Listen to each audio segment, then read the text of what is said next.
കോട്ടയം പനമ്പാലത്ത് വീടിന്റെ മതിൽ ഇടിഞ്ഞു വീണു. പ്ലാത്തോട്ടത്തിൽ രവീന്ദ്രന്റെ വീടിന് കേടുപാടുണ്ടായി. ടോബി ജോൺസൺ വിവരങ്ങളുമായി. ടോബി, എന്താണ് നിലവിലെ സാഹചര്യം? ഒരു അപകടാവസ്ഥയാണോ അത്?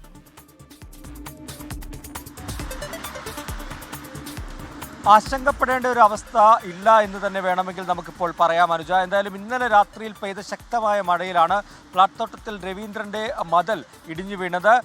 സംരക്ഷണ ഭിത്തിയായിരുന്നു, പക്ഷേ കാര്യമായിട്ടുള്ള പ്രശ്നങ്ങളൊന്നും തന്നെ ആർക്കുമില്ല. ഇത് പക്ഷേ പൂർണ്ണമായും ഈ മതിൽ ഇടിഞ്ഞു വീണതായിട്ടാണ് നമുക്ക് കാണാൻ സാധിക്കുന്നത്. ഇന്ന് റെഡ് അലർട്ടാണ് ജില്ലയിൽ, അതുകൊണ്ട് തന്നെ അതീവ ജാഗ്രത പുലർത്തണമെന്ന് നേരത്തെ തന്നെ ജില്ലാ ഭരണകൂടം മുന്നറിയിപ്പ് നൽകിയിട്ടുണ്ട്. ഇത് മാത്രമല്ല, പല സ്ഥലങ്ങളിലും മരം വീണ് പ്രശ്നങ്ങൾ ഉണ്ടായിട്ടുണ്ട്. ഇല്ലിക്കലിൽ ഒരു വീടിന് മുകളിലേക്ക് മരം വീണതായിട്ടുള്ള വിവരം ലഭിക്കുന്നുണ്ട്. നാട്ടുകാർ അത് വെട്ടിമാറ്റിയിട്ടുണ്ട്.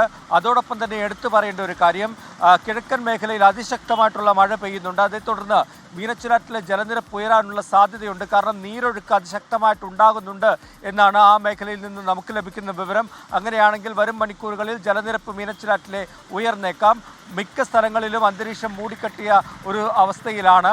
പല സ്ഥലങ്ങളിലും ഇടവിട്ട് ശക്തമായിട്ടുള്ള മഴ പെയ്യുന്നുണ്ട്. കിഴക്കൻ മേഖലയിൽ അതിശക്തമായിട്ടുള്ള മഴയാണ്. നഗരമേഖലകളിലേക്ക് വരുമ്പോൾ ഇടവിട്ട് ശക്തമായി മഴ പെയ്യുന്നുണ്ട്. അതിനിടയിലാണ് ഇത്തരത്തിലുള്ള ചെറിയ ചെറിയ സംഭവങ്ങൾ റിപ്പോർട്ട് ചെയ്യുന്നത്. ഔദ്യോഗികമായി കഴിഞ്ഞ 2 ദിവസത്തെ കണക്കുകൾ പരിശോധിക്കുകയാണെങ്കിൽ 40ഓളം വീടുകൾക്ക് ഈ കാറ്റിലും മഴയിലും കേടുപാടുകൾ സംഭവിച്ചിട്ടുണ്ടെന്നാണ് ഇപ്പോൾ അനൗദ്യോഗികമായിട്ടുള്ള റിപ്പോർട്ട് വരുന്നത്. എന്തായാലും ഈ കണക്കെടുപ്പും ഒരു വശത്ത് നടക്കുന്നുണ്ട്. ജാഗ്രത പുലർത്തണമെന്ന് തന്നെയാണ് ജില്ലാ ഭരണകൂടം അറിയിച്ചിട്ടുള്ളത്. ജില്ലയിൽ ക്യാമ്പുകൾ തുറക്കേണ്ടെന്ന സാഹചര്യം വന്നിട്ടുണ്ടോ? അത്തരം ക്യാമ്പുകൾ പ്രവർത്തിക്കുന്നുണ്ടോ? നിലവിൽ ക്യാമ്പുകളൊന്നും തന്നെ തുറന്നിട്ടില്ല അനുജ. വരും ഏതെങ്കിലും സാഹചര്യത്തിൽ ക്യാമ്പുകൾ തുറക്കേണ്ട വരികയാണെങ്കിൽ അതിനുള്ള എല്ലാ സൗകര്യങ്ങളും സജ്ജീകരണങ്ങളും ജില്ലാ ഭരണകൂടം കഴിഞ്ഞ ദിവസം തന്നെ വേണ്ട നടപടികളെല്ലാം തന്നെ സ്വീകരിച്ചിട്ടുണ്ട്. കിഴക്കൻ മേഖലയിൽ അതിശക്തമായിട്ടുള്ള മഴ പെയ്യുന്നുണ്ട്. ഉരുൾപൊട്ടലൊക്കെ ഉണ്ടാകാനുള്ള സാധ്യതയുള്ള മേഖലകളാണ്. മുൻ വർഷങ്ങളിൽ നമ്മളത് കണ്ടിട്ടുള്ളതുമാണ്. അതുകൊണ്ട് തന്നെ മുൻകരുതൽ എന്ന നിലയ്ക്ക് അത്തരത്തിൽ മണ്ണിടിച്ചിലോ മറ്റോ ഉണ്ടാകാൻ സാധ്യതയുള്ള പ്രദേശങ്ങളിൽ നിന്ന് വേണ്ടി വന്നാൽ മഴ തുടരുകയാണെങ്കിൽ ആളുകളെ മാറ്റിപ്പാർപ്പിക്കാനുള്ള നടപടികൾ കൂടി ജില്ലാ ഭരണകൂടം സ്വീകരിച്ചിട്ടുണ്ടെന്നാണ് അറിയാൻ കഴിയുന്നത്. എന്തായാലും നിലവിലെ സാഹചര്യത്തിൽ വലിയ പ്രശ്നങ്ങളിലേക്കൊന്നും കോട്ടയം ജില്ല പോയിട്ടില്ല. പക്ഷേ റെഡ് അലേർട്ടാണ്.